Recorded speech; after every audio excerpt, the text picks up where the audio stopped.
Well,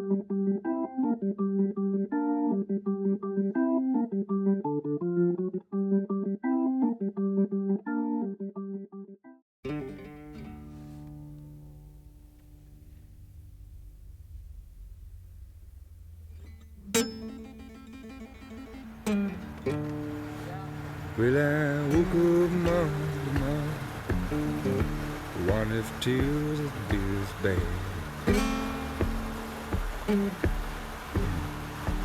Yeah, I woke up Monday morning, wondered if tears would be this bad.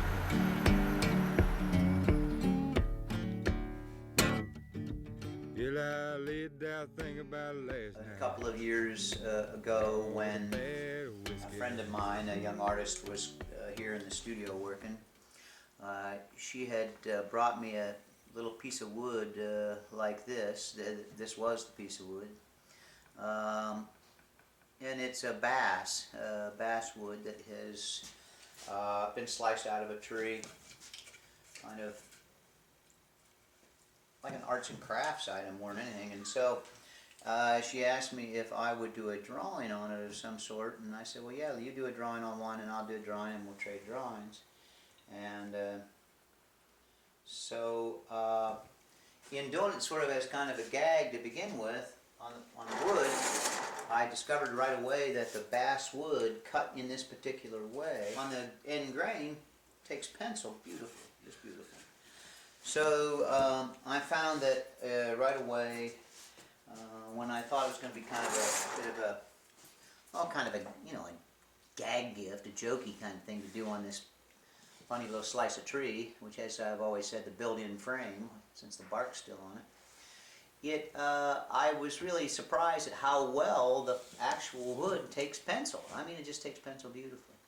So I did the drawing for her, and we traded our drawings, and I found that I wanted to try something else a little more serious then on the wood, just because I liked the way the wood. And I also, right away, there was a nature to the wood that I really loved, and that was that it's such a common. These little slices of tree that are sold in arts and craft shops are really just a really common, simple little form. And came to me that it would be something that if I were to ever go back to my hometown roots, which was a small farming community in central Pennsylvania, if I was to ever go back to my hometown roots, this is almost something that they could relate to, like a bowling trophy or a beer sign in a bar. Or, it was just real easy and accessible. It didn't make you think too much. It didn't have all the normal art pretense and art jargon that you feel like you have to go to college to understand or be an artist to understand. It was real simple, and so I liked that nature of the material of these slices of wood. And that then, combined with the fact that the wood takes pencil so beautifully and you can do such lush things with it, I decided to work on a series of drawings.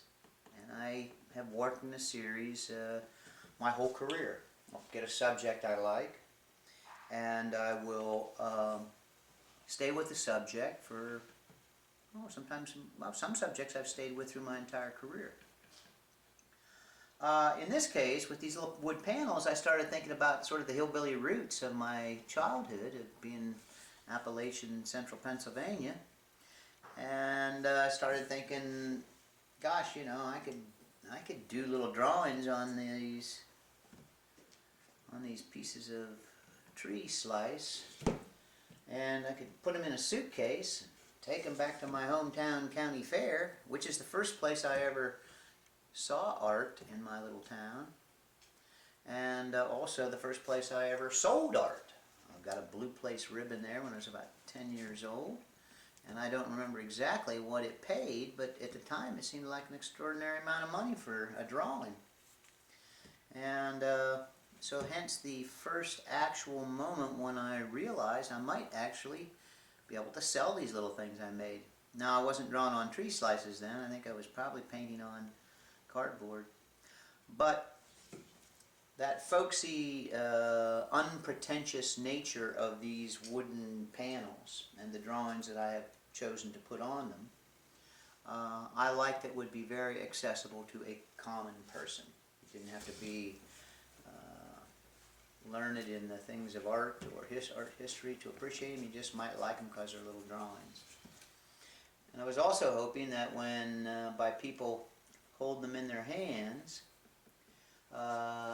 they would start to see all the little marks I make, all the little pieces that go into making up one of these drawings, so that at first it looks like almost like a joke, you know, like it's like ha ha ha, and then when you start to examine it and you see all my little scratches and hatch marks and layers, you begin to realize, well, no, this isn't a joke. And then I like the idea of there being more than one, and so I thought, well, what could I do a series of? And it came to me instantly that if I was going to do sort of a hillbilly roadshow, that I would pick 30 years of my career. I've been drawing and painting and making a living at drawing and painting for over 30 years, approaching 35 years. And I thought, well, let's just take some of my favorite subjects, sort of my greatest hits, take some of my favorite subjects that I have done over the years, over those 30 plus years, and render them in this common, simple little kind of kitschy arts and crafts media of color pencil, which is one of my normal mediums, on these basswood tree slices. And the name of the show came to me immediately. It would be the Hillbilly Fine Art Traveling, because it moves, Roadshow. So I had my subject, which was going to be 30 drawings spanning 30 years, taking sort of a subject from each of those years and drawing it. Then I figured, well, how would I get the roadshow going? And I thought, well, they'll wrap them up in soft little cloths and we'll put them in suitcases. Pack them in, load them up, take the art on the road. And now we were getting conceptually into something that went much bigger than the folksy nature of the little drawings. We're getting into the conceptual idea of packing an entire art show, not any art show, but my retrospective art show, 30 years, little tokens of 30 years of my work, in 2 little suitcases and load it in the car and or the plane and drive off, show them around. And then it came to me that as I had some of them, we would begin to show them around. We'd take them to grocery store parking lots, sidewalks in front of art galleries on their opening nights, later in more formal galleries, and finally where you normally see art, in galleries. And part of the process for me was the notion that I'm a bit of a traveling salesman in my profession. And there is a drawing, a self-portrait drawing I did a number of years ago of a gentleman. It's from a wind-up toy. Most of my subjects come from real things, and this was from a real wind-up toy of a little guy carrying 2 little suitcases. He has suitcases, has a jacket, and a little bowler hat, and he's moving along, and I sort of always thought that is like me. I'm the traveling salesman. I got my goods, and I'm an artist. And that's sort of what artists do. They go from town to town with their wares, and show them and hope to sell them. And so then this idea conceptually grew way beyond non-pretentious drawings on pieces of wood into this is going to be my a survey of my work over 30 years that I can pack into suitcases and travel around and show. And to that end, I began to do that. I also wanted to be able, because sooner or later these works of art of mine wind up in somebody's home or in a public institution or someplace, but how I make a living is they sell. I have for my whole life. So I don't own them, so I like to have a document of them. And typically a document for me, or most artists, would be a photograph of them and a technical description in a book, in a journal. And I have that. But on this particular case, I also wanted to record people's reactions to, here's a guy comes in with a hat on, he opens up the suitcase, okay, what is this? Is this an art performance? What's going on here? Ha ha ha, look there on people, they come with bark, they look like, you got them at a yard sale. And then when they start to spill out, and there's, 10, 20, 30 of them, and you see all of the, that there's a year's worth of work in these silly little things, you have a change of opinion about them.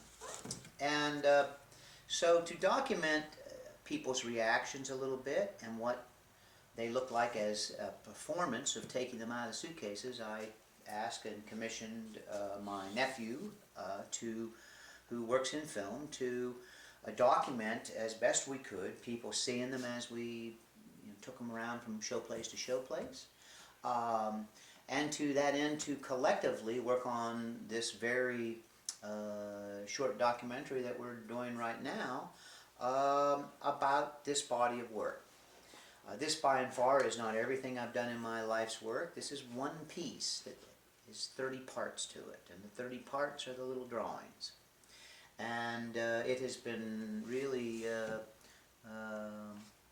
kind of fun to ramble through the years and find subjects. The particular little one I'm working on at the moment is a fish. His name is Wampus, and Wampus is the subject of a mythical story about fishing, which is a little, so it's a picture of a guy that's in a story, and this is what I would imagine he looked like.